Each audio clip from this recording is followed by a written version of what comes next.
Smartphones are good for other things too. Good morning, I'm Randy Graves. It's my pleasure this morning to introduce the first of our two speakers, Dr. David Dolling, Dean of the GW School of Engineering and Applied Science.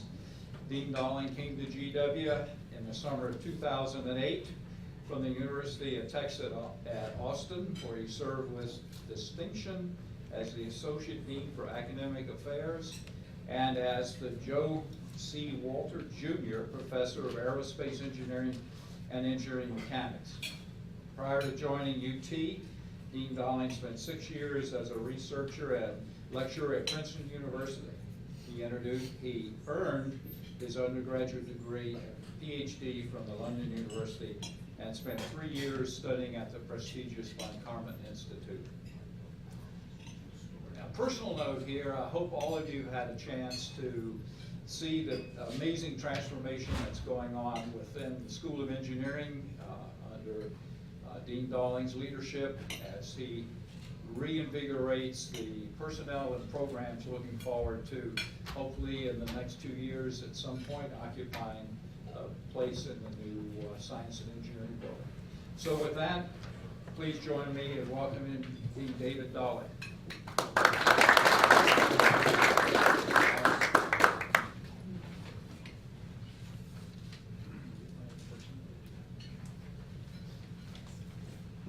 Good morning again. I'm Burley Brunson, a member of Dean Guthrie's Board of Advisors and member of the class of 1995 Executive MBA program at George Washington School of Business. This morning I have the distinct honor of introducing the second speaker, Dean Doug Guthrie. He's been with us since 2010, so he's about 18 months into the job. If you've been around the campus, if you've been anywhere near him, the energy is high. I've seen that, being able to sit with him on the board. Previously, he served as professor of management at New York University, Stern School of Business. He's also had joint appointments as professor of sociology at NYU, faculty of arts and sciences, and was director of executive education at NYU Stern from 2007 to 2009. Dr. Guthrie holds an AB degree in East Asian languages and civilizations with a concentration in Chinese. Rather appropriate these days. Literature from the University of Chicago, and earned his master's and PhD degrees in organizational sociology from the University of California, Berkeley. Dr. Guthrie has authored, co-authored, and edited numerous books, articles, reports on Chinese economic reform, leadership, and corporate social responsibility. Please join me in welcoming Dean Guthrie in this morning's discussion on transforming the economy from the nation's capital.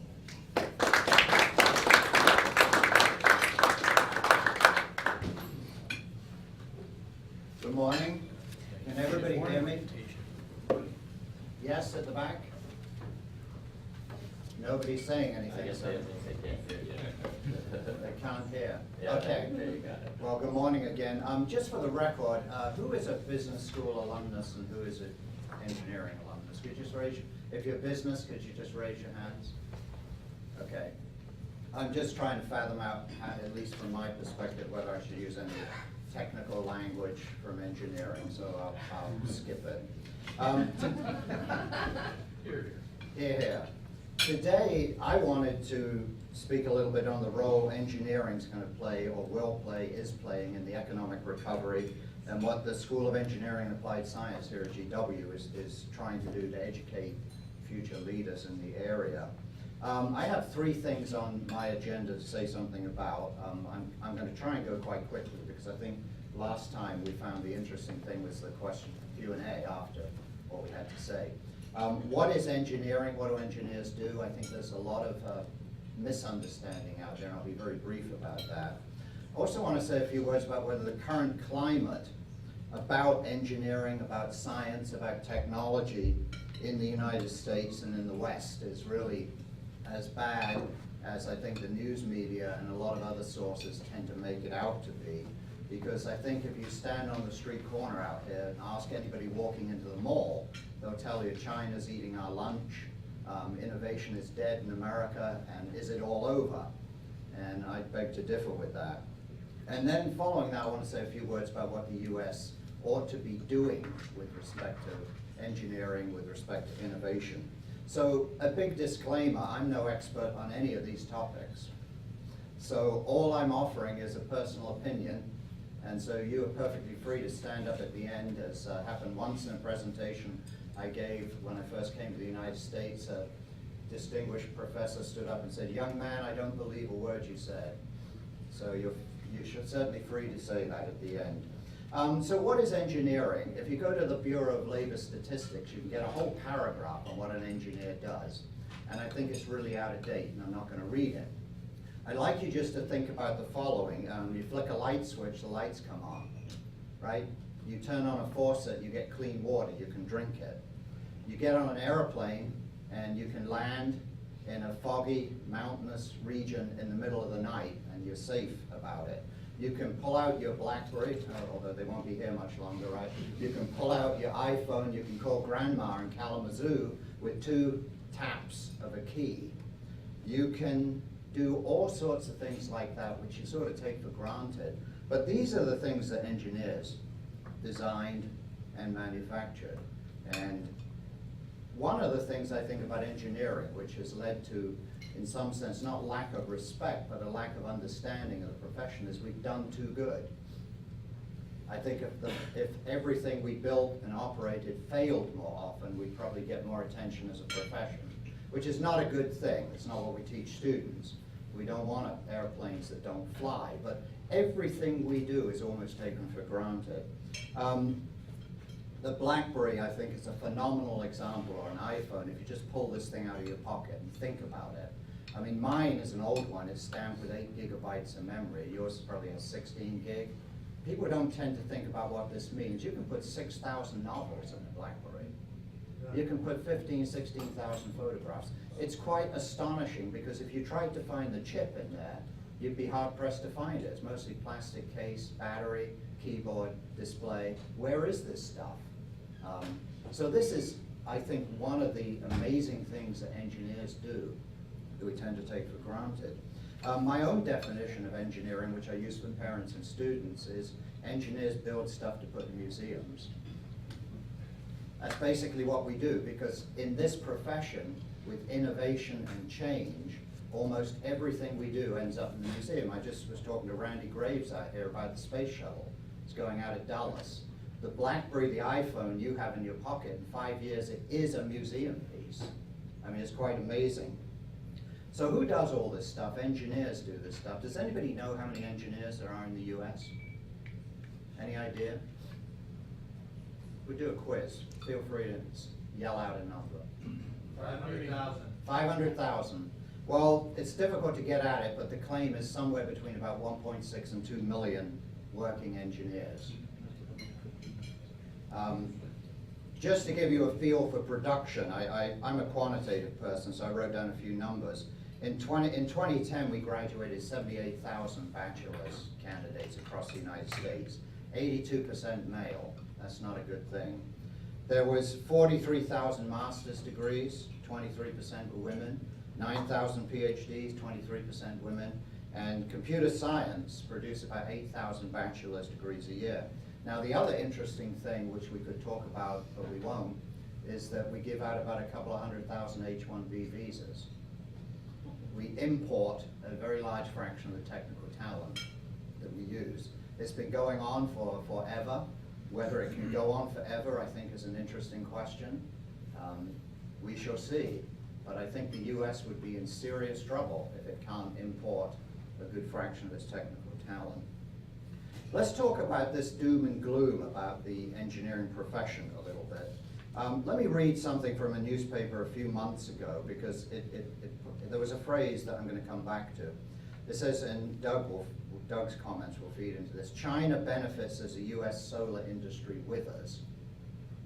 I think it was First Solar I saw in the papers a few days ago is laying off thousands of people. Then there was the Solyndra issue 5 or 6 months ago with the $500 million loan and so on. But I quote from this article, it says, the bankruptcies of 3 American solar power companies in the last month have left China's industry with a dominant sales position, almost 60% of the world's production capacity, and rapidly declining costs. Then the article says some American, Japanese, and European solar companies still have a technological edge over Chinese rivals, but seldom a cost advantage. I want to come back to that technological edge cost advantage in a minute, okay?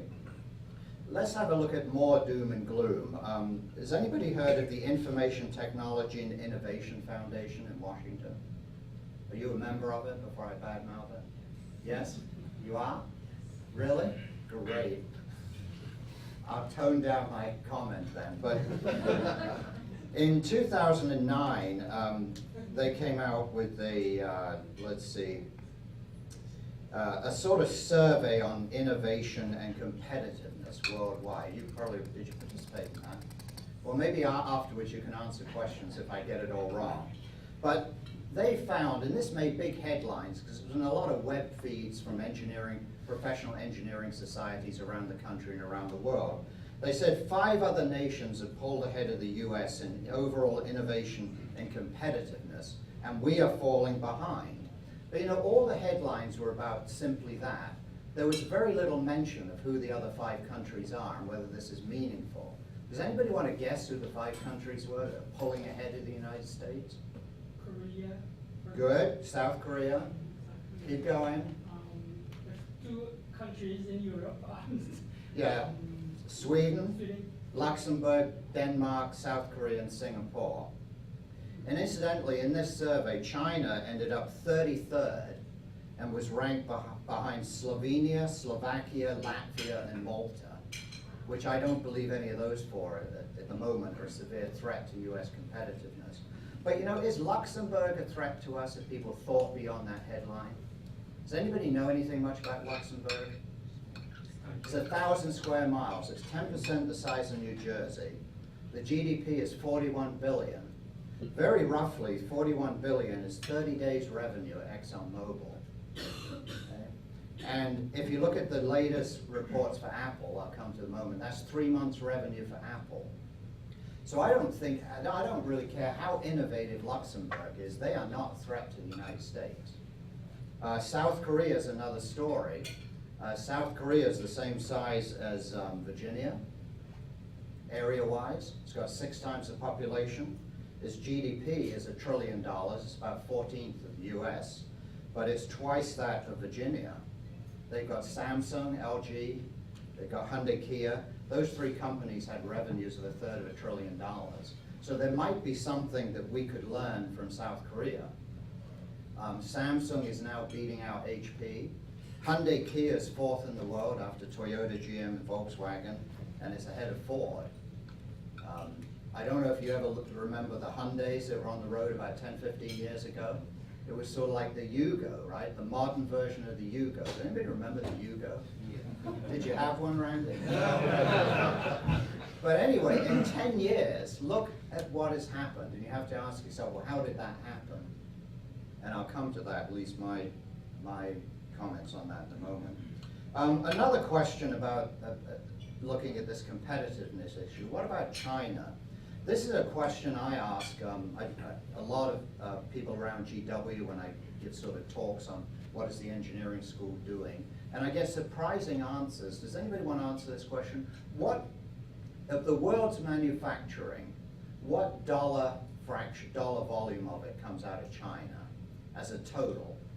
So anybody want to guess as a percentage of the world's manufacturing? 60%. 60% up here, and you said 10. Anything? Do I do the auctioneer's thing? Do I 53, 55, 58, 58, do I hear 61, 61? No. The gentleman in the front is not correct, but that is a very commonly held opinion, and you've underestimated it. In 2009, it was 18% for China, but it was 20% for the United States. Now, the interesting thing is you go back to 1970, it was 1% for China and 26% for the US. And in 2000, it was 8% for China. In 2009, it was 18%. So they went from 8 to 18 in a decade, which is pretty astonishing. But you know, the International Monetary Fund, if you believe the numbers, because they differ from other people's numbers. I don't know if you ever look at World Bank, IMF, and other State Department. They all come up with different numbers. Per capita income in China is about $7,000. Here it's not far shy of 50,000. So they have a long way to go in raising up the whole economy to the level that we are at. Let's have a word or two about innovation. Now, you can't claim, and I would never do that patent production equals innovation, but it's a necessary condition, but it's not sufficient, right? That you own the IP or you create the IP or you certainly register it, but it doesn't mean you generate wealth. But just for the record, USA, China, and Japan generate around 250,000 patents a year. And there are only 4 other countries in the world generate in excess of 10,000 patents a year. And that's France, Germany, UK, and Russia. So there's not a lot of sort of competitiveness out there in terms of those pure numbers. What about exports, worldwide exports? They total about $15 trillion annually. And the top 4 countries are responsible for 40% of that. And by the way, the EU is still ahead of China in terms of exports. Top 10 countries are responsible for 50% of that. The top 4 are China, this is the order, China, Germany, United States, and Japan. And you might wonder how Germany is in there, because Germany has about a quarter of the population of the US, has 5% of the land area, and a quarter of the GDP, but they're exporting more than we are. Most of their exports are high-tech products. So what do we, oh wow, that's an interesting one. Is that from the Innovation Center? Yeah, Oh, that was- innovation from Motorola. Okay. But let me ask a question. Yes. What is the US export? We export about $1 trillion worth of goods. What do you think is in that? How much is agriculture? It's a good part of it. It's about $100 billion. But what about high-tech exports or reasonably engineered exports? 500 billion. So high-tech exports exceed agriculture by a factor of 5 to 1 for the United States. Okay. So what do we conclude from all of this, if anything? I have a conclusion is that high-tech product production is critical for the United States. It's very important. It's a wealth generator. I don't want to put down any other profession, but there is no other profession than I would say, engineering that generates wealth for a nation.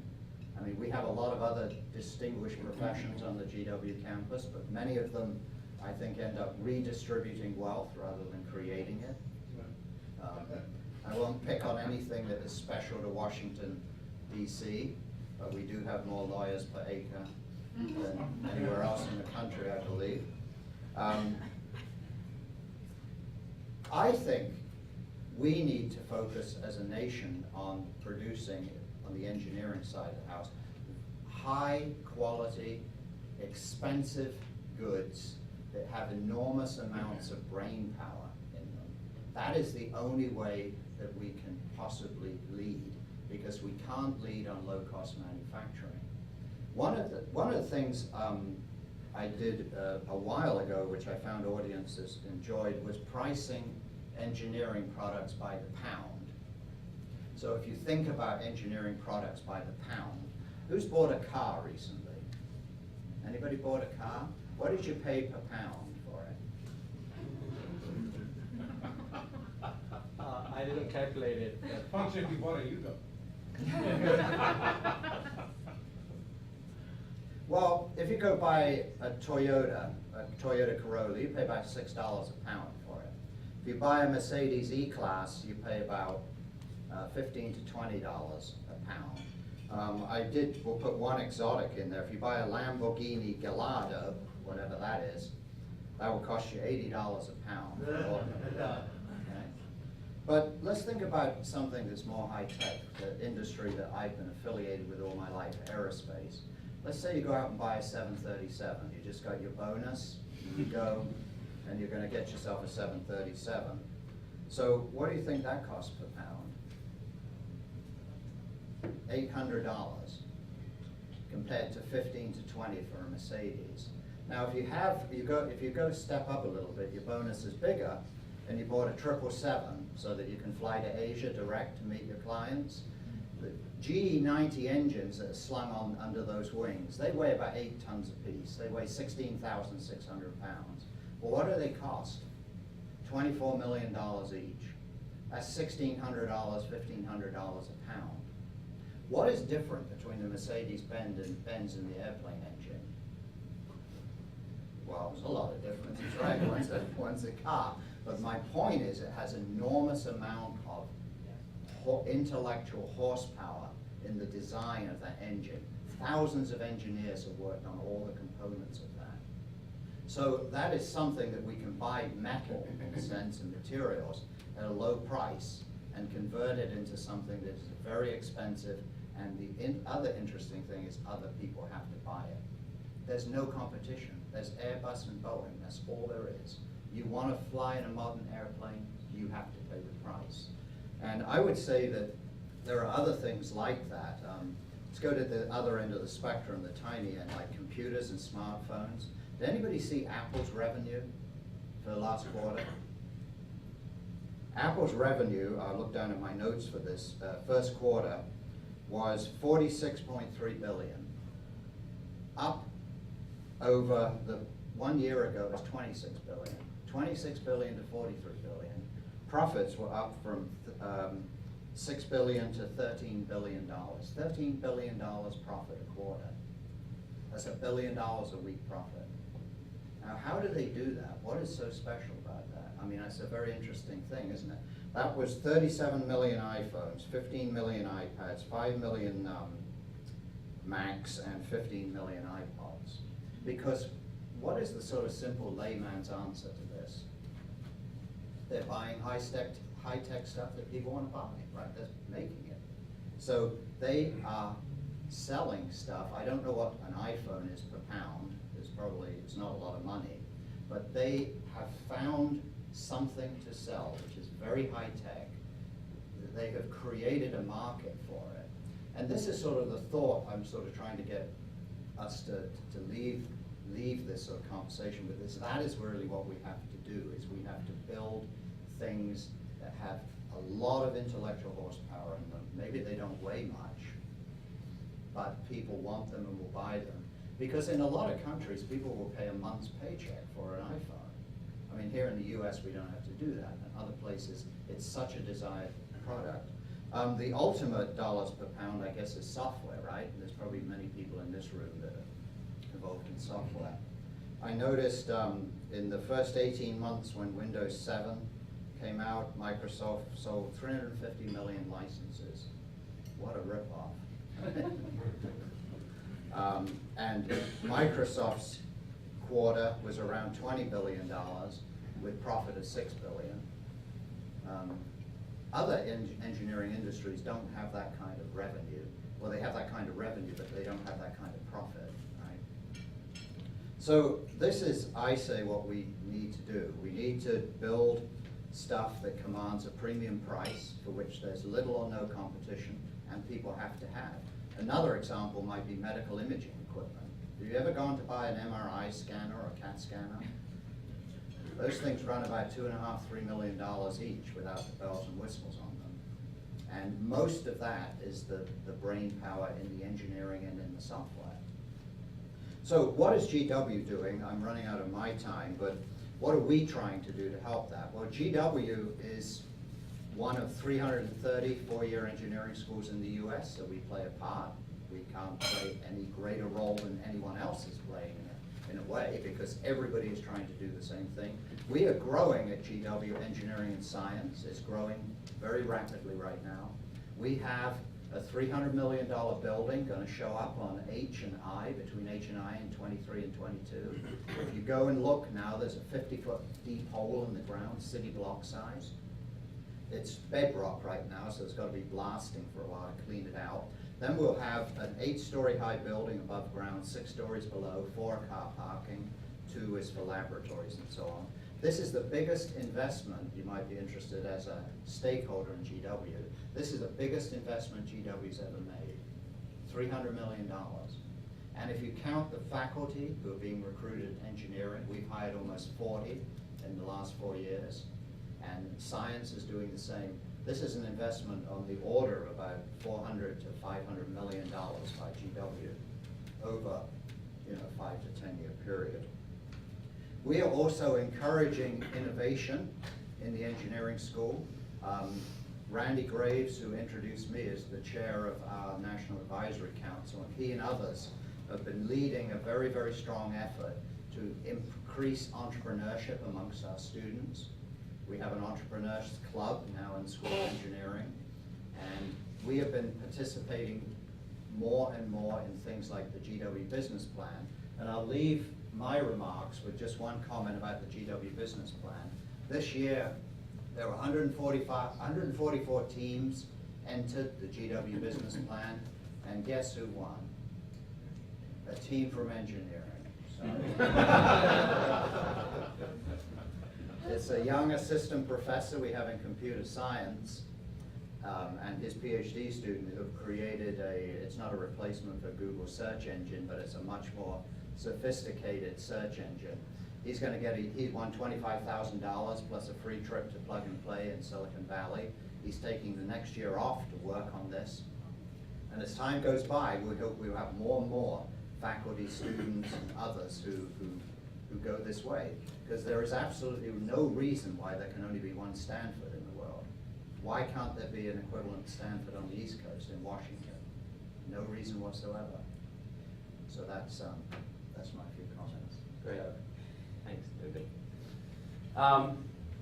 Thank you all for coming out this morning. I think that this topic is an incredibly important one, and it's one that I'm very passionate about, and I know that David is too.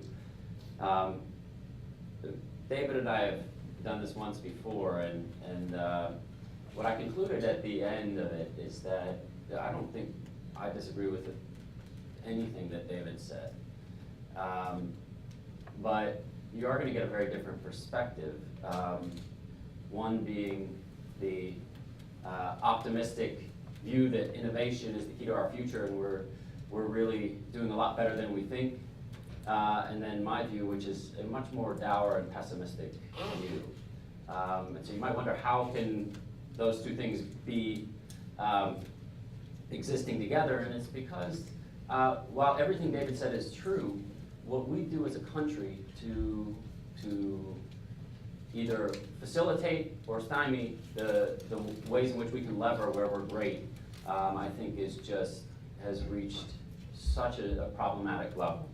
Now, I want to talk about three things as well. I want to talk about history, blame, and industrial policy. But before I do that, I thought I might just give a moment of background, which were sort of alluded to in Burley's remarks, but they kind of set the stage in some ways for what I think about what's going on in the global economy today, and also probably more specifically what I think about how a business school should be run in this context. The first, as you might have guessed, is that I'm a China scholar. I started way back when as a humanities person, actually, a Chinese language and literature scholar at the University of Chicago. I went on to do my PhD in organizational sociology at Berkeley, and I ended up in sociology precisely because of the issues that I'm going to talk about in a minute. Having been at Chicago in the heyday of neoclassical economic theory, or the resurgence of neoclassical economic theory, I thought I would be an economist. But it just didn't make any sense to me.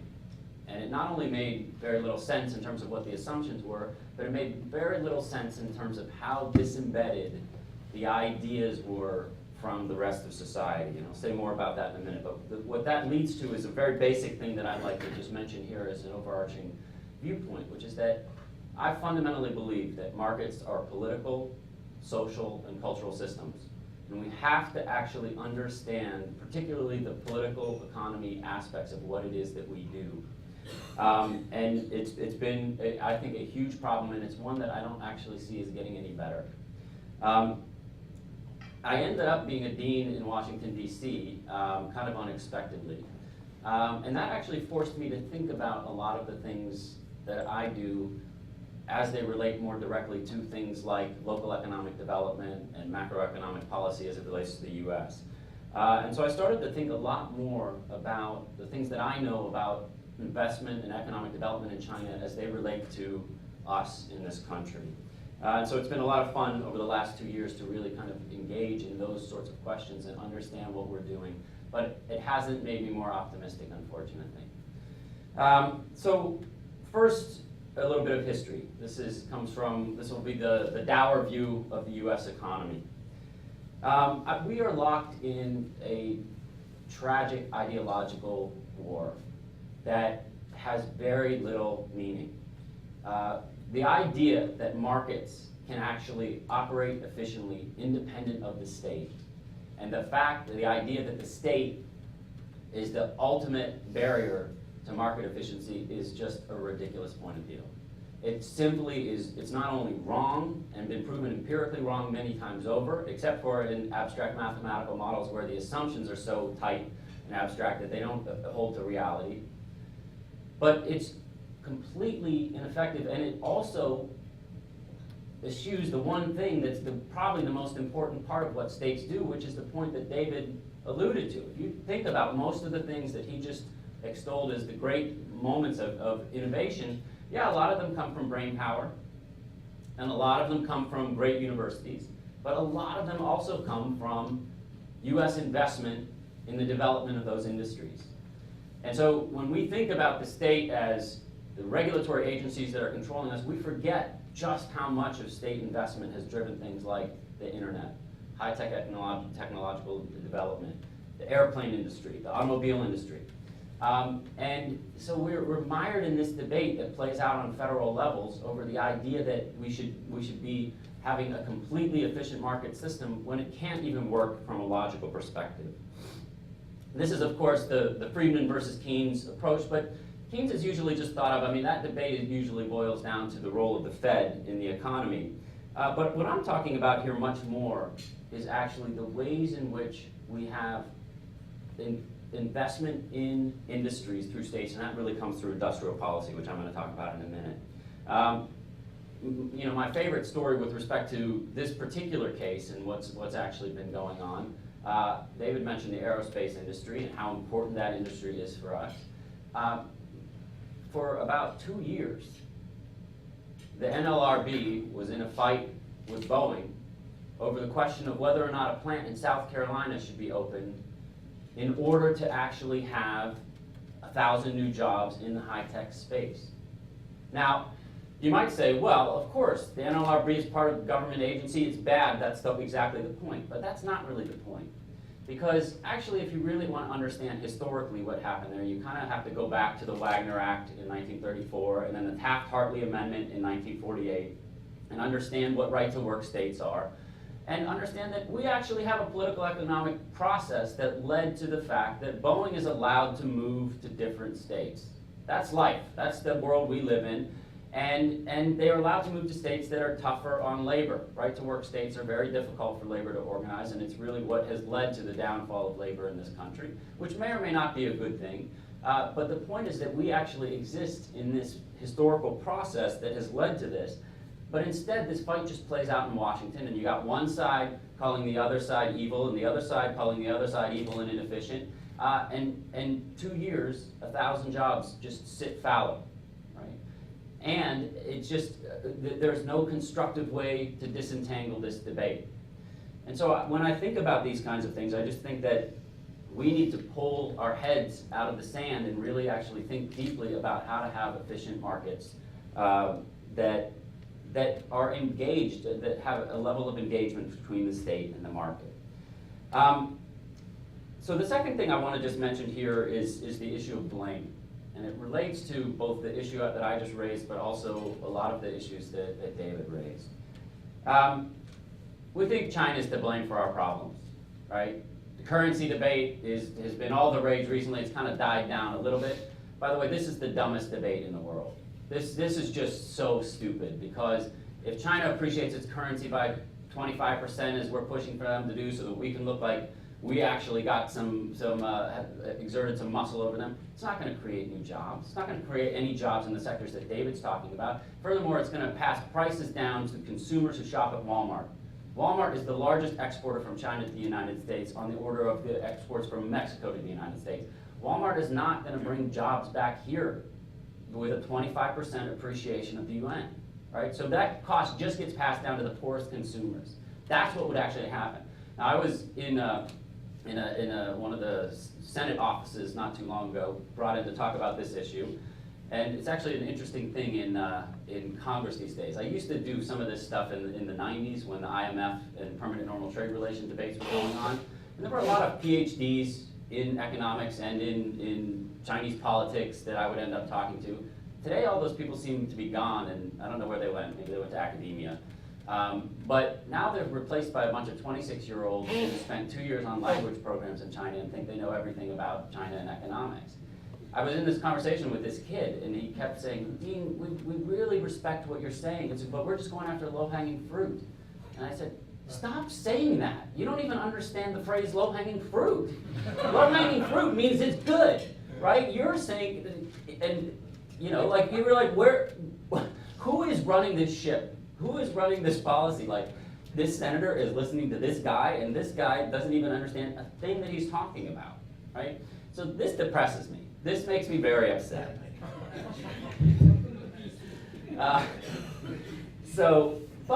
But let's think a little bit more deeply about these policy kinds of issues and what we're doing. This isn't just about the outsourcing labor. That horse is out of the barn, right? Starting in the 1960s, Nike figured out how much, Phil Knight, before it was Nike, figured out just how wonderful it would be if he could produce shoes at a tenth of the price in Japan.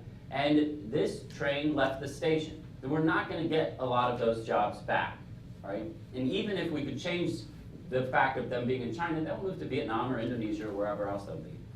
But there are other issues at stake here.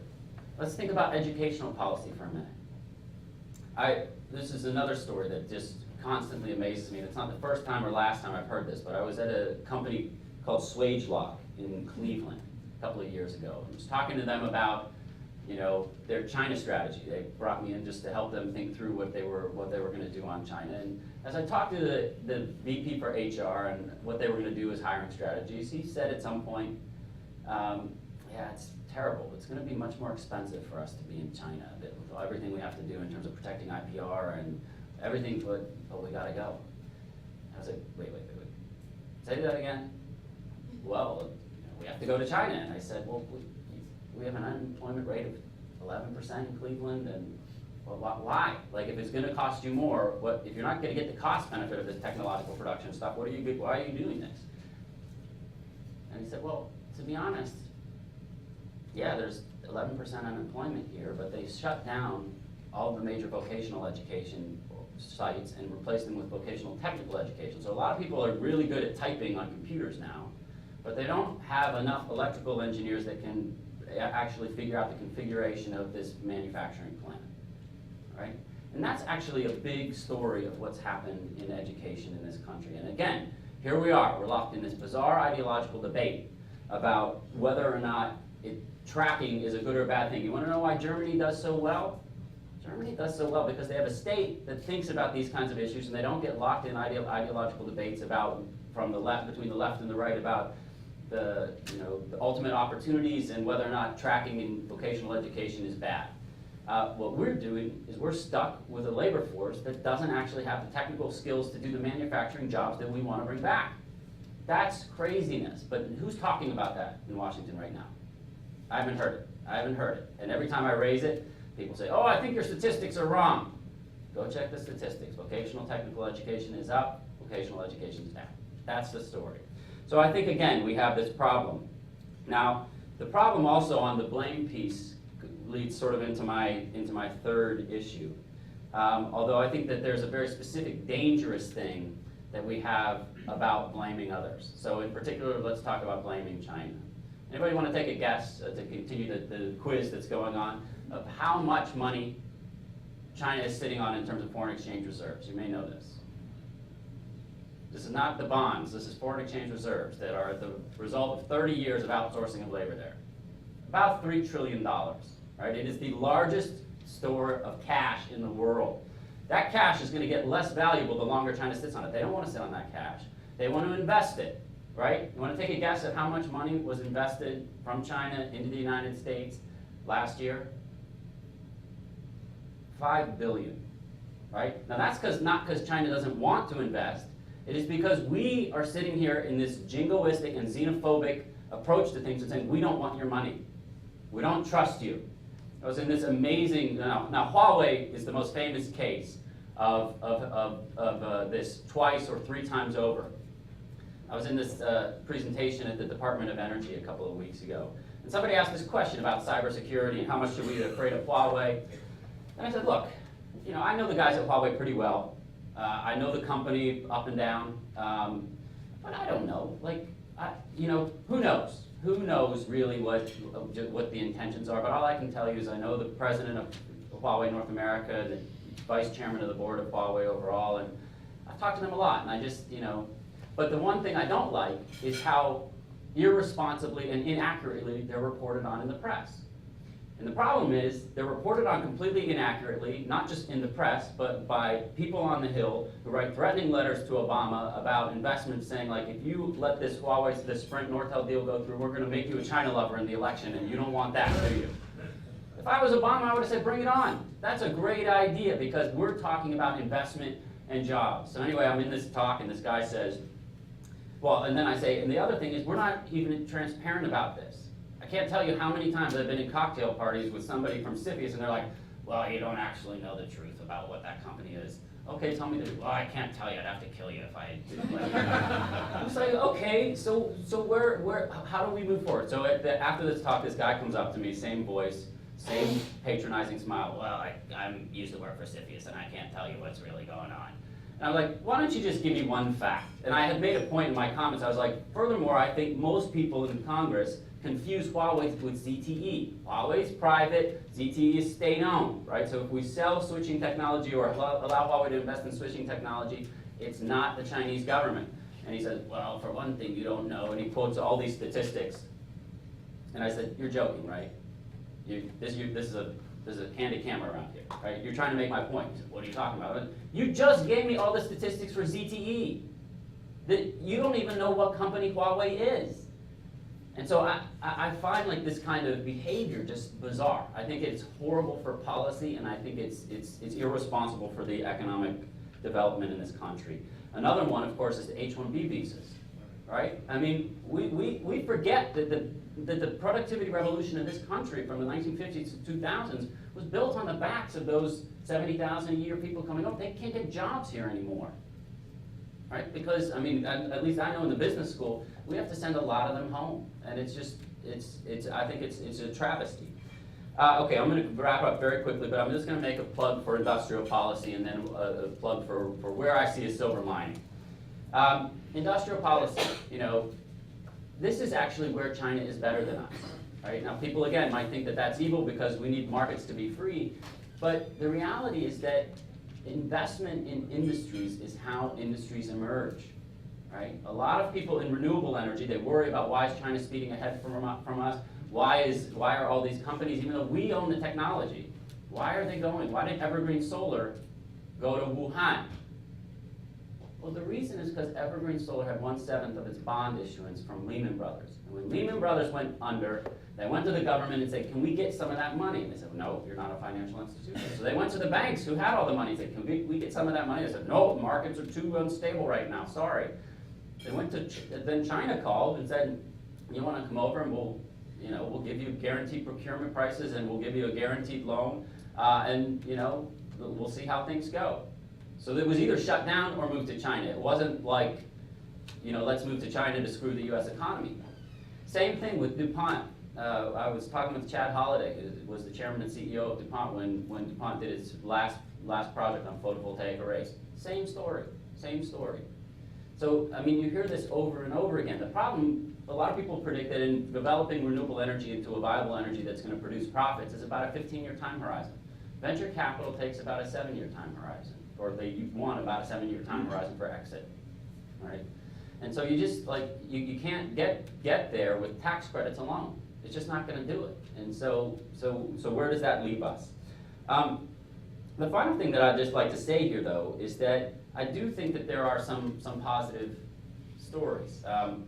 Since I came here, I've been kind of haranguing the DC government to forget about the federal government. Let's think about local economic development. This is where governments can be more nimble. This is where a lot of action can happen. Virginia has been a great example of that in terms of building this entire area of high-tech development and really, really surging forward in the period of about 20 years. And so, I think that working with the Deputy Mayor for Planning and Economic Development, Victor Hoskins, has been one of the highlights of my time here in DC, because I think he is a truly creative, forward-thinking, just strategic thinking individual.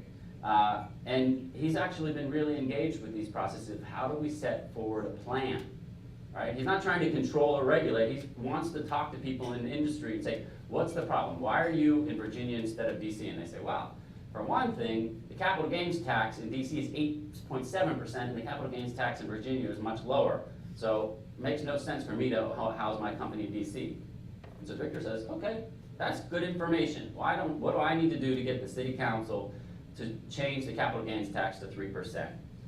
And then of course everybody says, whoa, whoa, whoa, that's gonna cost us all kinds of money. Well, it's not if you have a sophisticated analysis about how the economic impact of bringing jobs back and sales tax revenue that comes from that. And so that's the way Victor thinks. And so I think that there are highlights there that I think are very, very good. The final thing is that there are historical examples of this. I think that there are cities like the city of Pittsburgh that was eviscerated because of loss of manufacturing in the 1960s and 70s. Reconfigured itself. They looked at who is our biggest employer, the University of Pittsburgh Medical Center. What is our biggest strengths? Carnegie Mellon University, University of Pittsburgh. How do we actually leverage that, not just to create more doctors, the redistributive group, but how do we create more jobs in the manufacturing sector? Oh, well, maybe we should develop an entire industry of medical device manufacturing. And actually, if you look at the jobs that have been created in that area under that specialization, it's been brilliant for the city. And so what I would like to see is the city of DC and more generally this metropolitan area continue to think like that, because I think that the federal government, we're never going to get anywhere. But I think with local governments and smart thinking about the alliances between the business community and the local government communities, I think we can actually do a lot of good. So.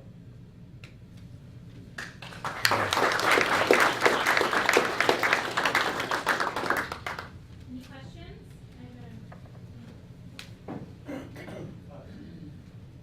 I could talk about this. I have a question that has nothing to do with anything that you spoke about this morning. That's good. Facebook's IPO, initial public offering, I heard this morning, 2.5 weeks, May 18th. Of course, there's going to be a frenzy when it happens, but what do you think? What do you think of Facebook's IPO?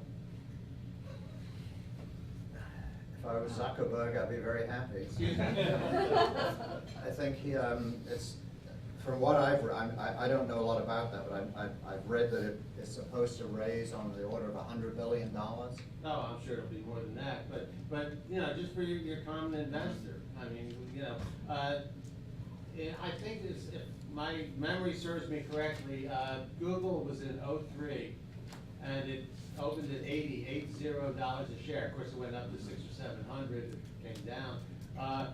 Rather good investment, I would think. You know, what do you? It's hard to say. I mean, I'm an engineer. I don't know I about all these recognize things, that. but I all I would say about it is in the high-tech world, if you don't keep up, you're gone.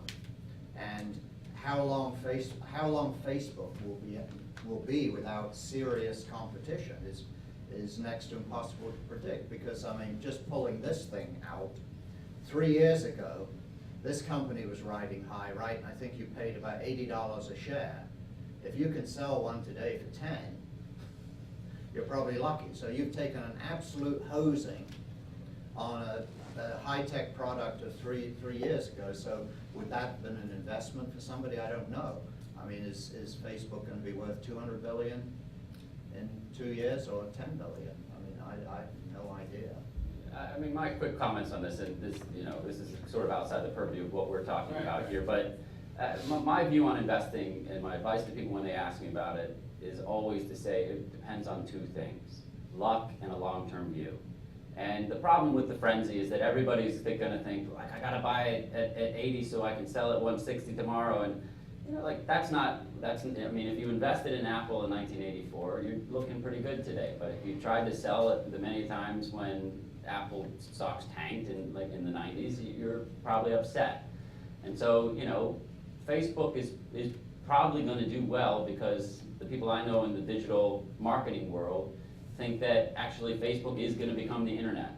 Now, I don't know if that's true, and I don't even actually know the technical aspects. I'm not actually even on Facebook, so I don't really know what the buzz is. But there are people in the digital marketing world that think that. And so if that's true, it seems like it has a good upside. So I would say buy and hold on to it for 10 years. I think there's something to that.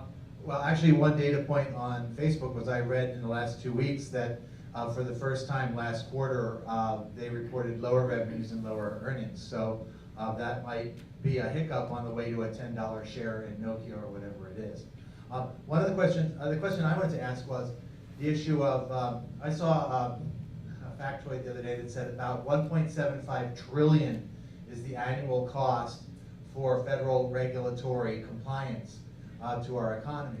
And it's a hidden cost, and we don't know what we're paying for it, both in terms of innovation and in terms of cost wherever we go to buy our goods and services.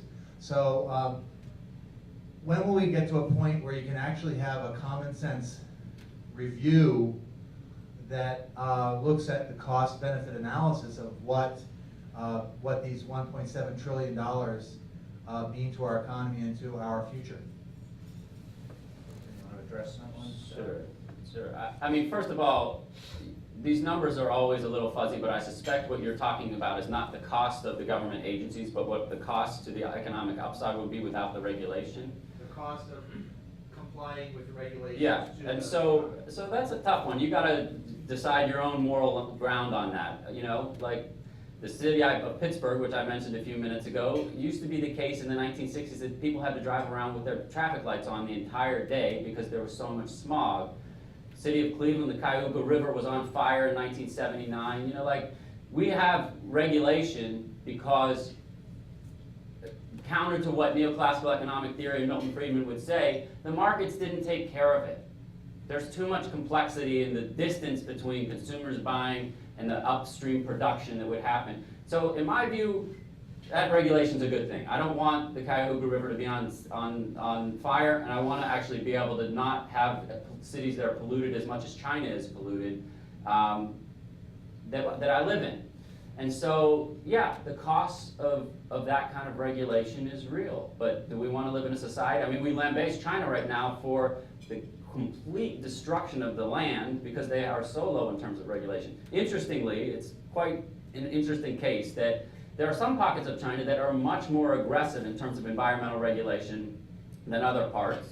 And the companies that have been most angry about the ratcheting up of the environmental regulations have been the US companies that are manufacturing there. And so there's a strange kind of dynamic about this. So if you want that cost to go away, I don't know what the outcome is going to be, except I suspect that it's going to be some areas of a worsening of society.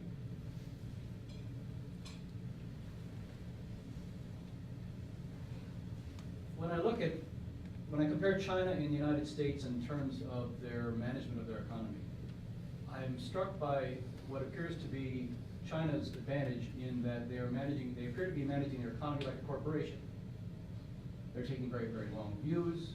They have the freedom to make decisions that don't necessarily depend on the consensus of their population.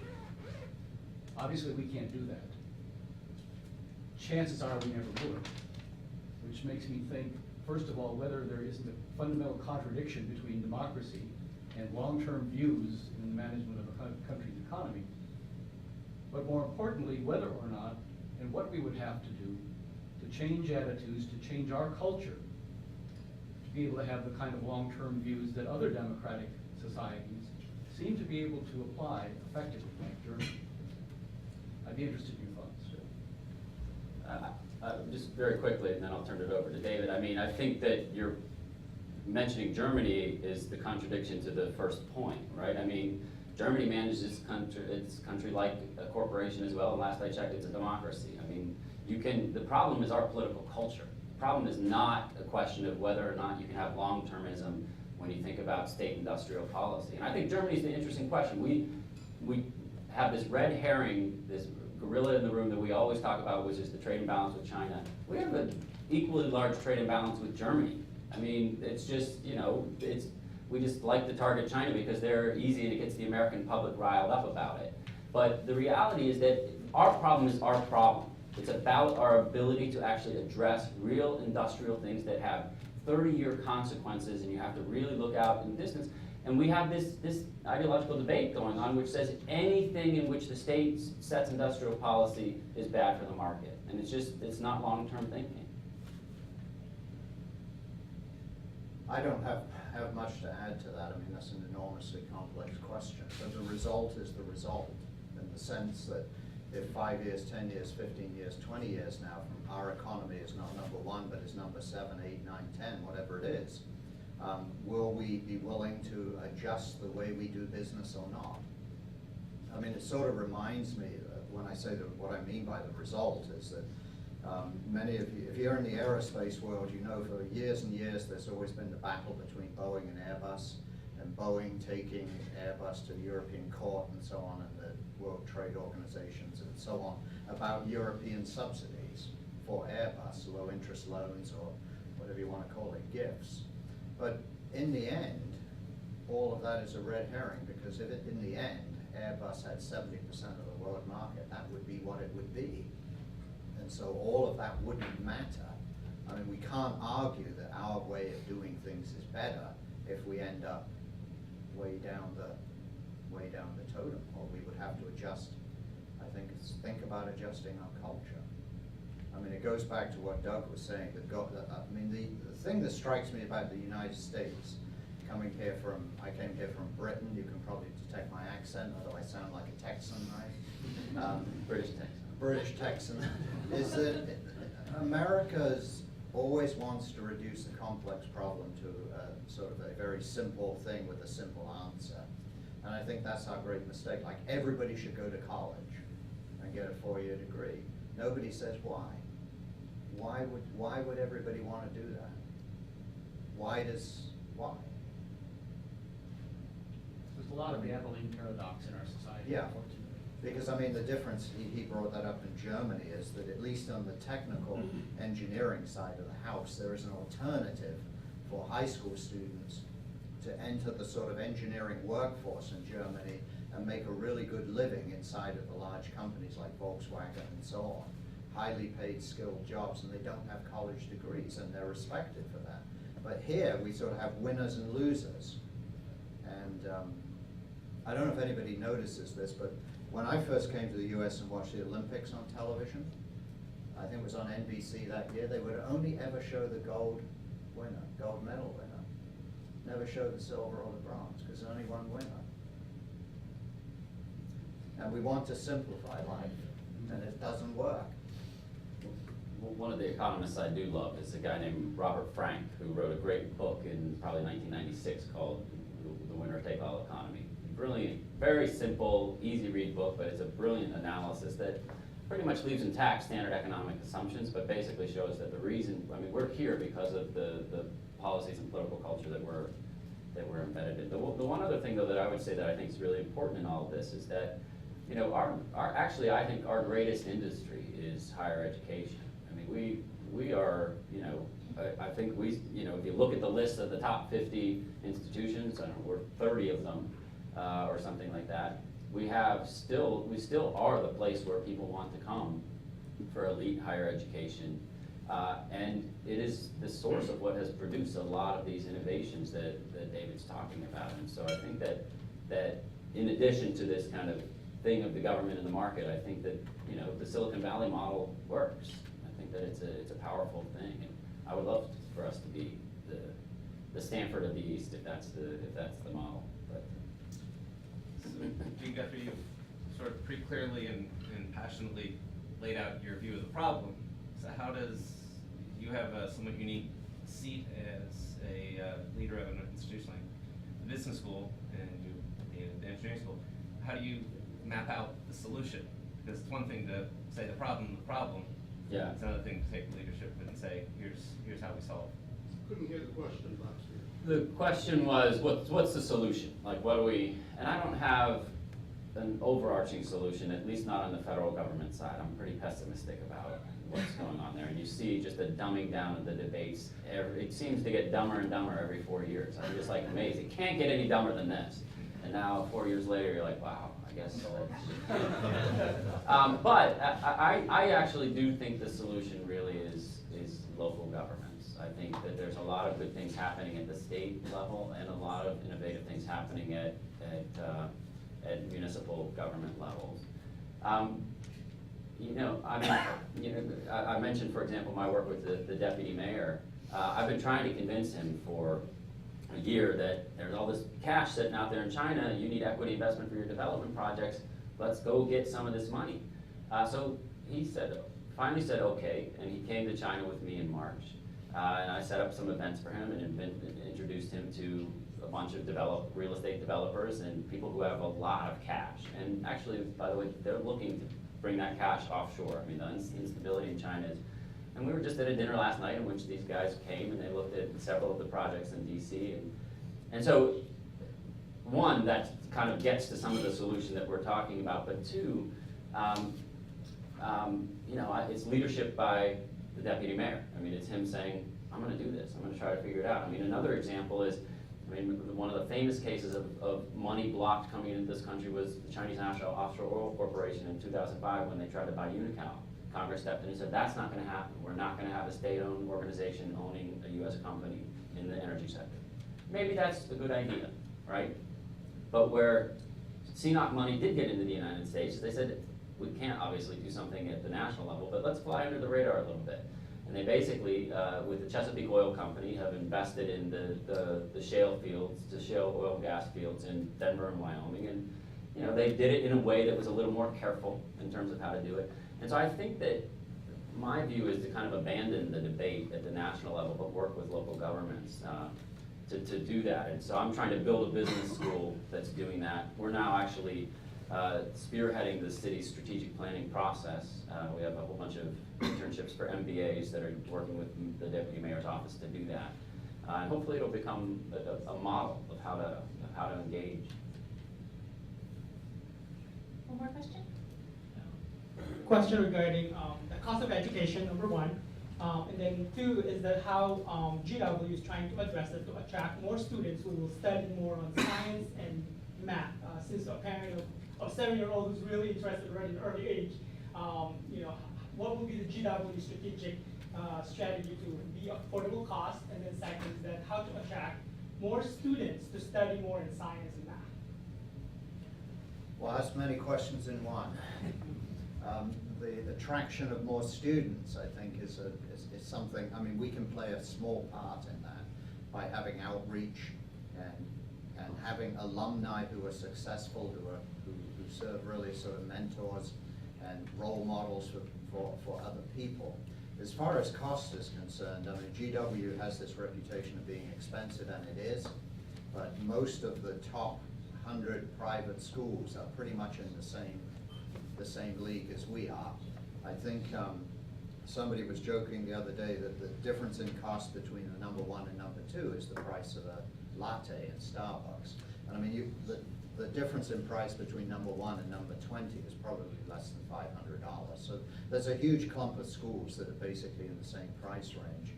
Within the engineering school, we have successfully persuaded GW to increase financial aid for students who want to study engineering.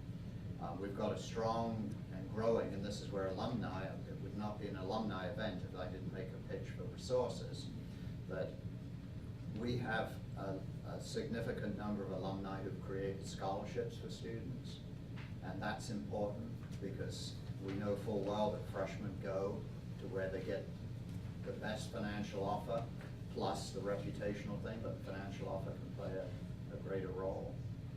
But I think that there is, I mean, I did point out right at the beginning of my talk, there is a growth in engineering. There is a growth in engineering graduates and in science graduates. It's slow. I think the 2008 collapse, economic collapse contributed to that, because I meet a lot of parents coming to GW, and the kids don't talk about this, but the parents do. They're obsessed about, is my child going to get a job? They're truly, I mean, it's not just on the burner now, it's right at the front burner. Every talk I give, that's the first question from the floor. And the one pitch I'll put in for engineering right now, nationwide, the top 10 jobs for college graduates right now in this country, 8 of them have the word engineering with some adjective in front of it, civil, electrical, computer, and so on. And the other 2 are computer science and information technology.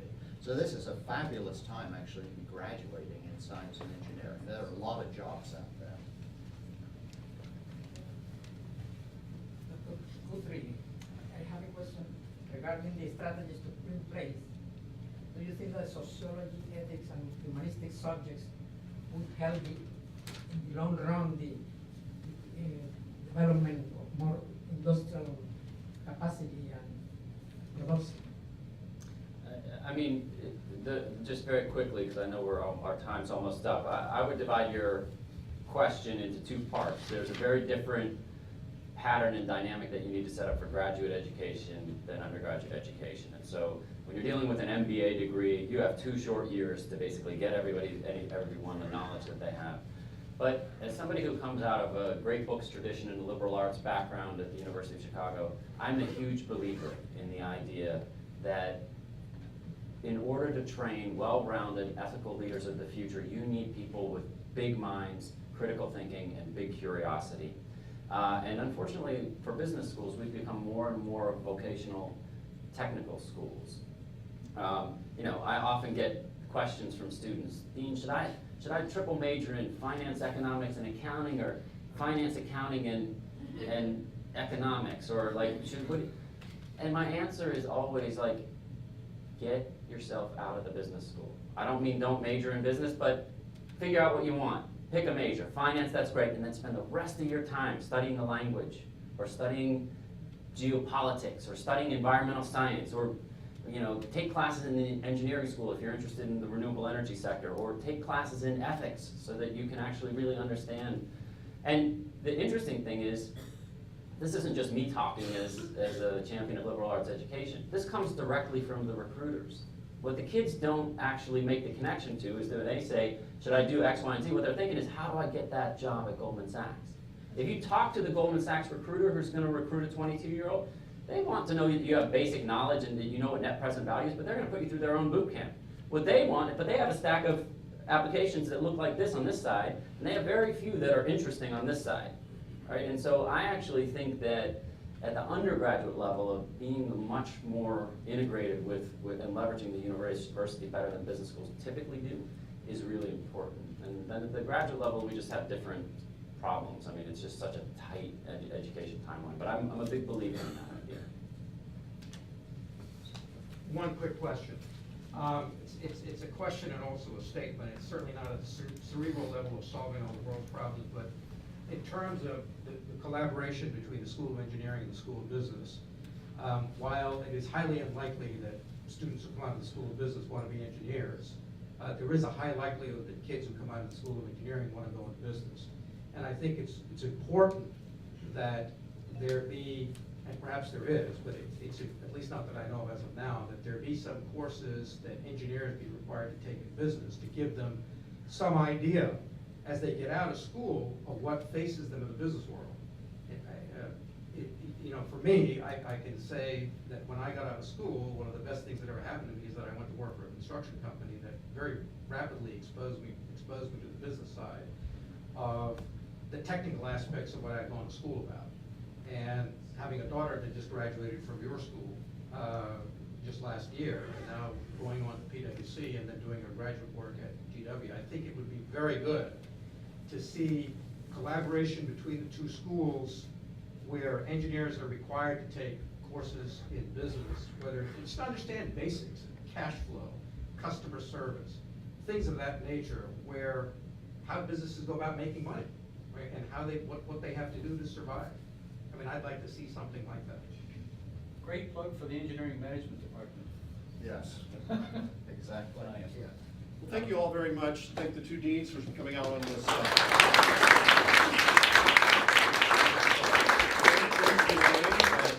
And having breakfast with us, and in a few more minutes, you can, one of the purposes of this is networking. Okay, so you got 30 or 40 people in the room that you probably don't know, so get to know somebody and come back again next time. Thanks.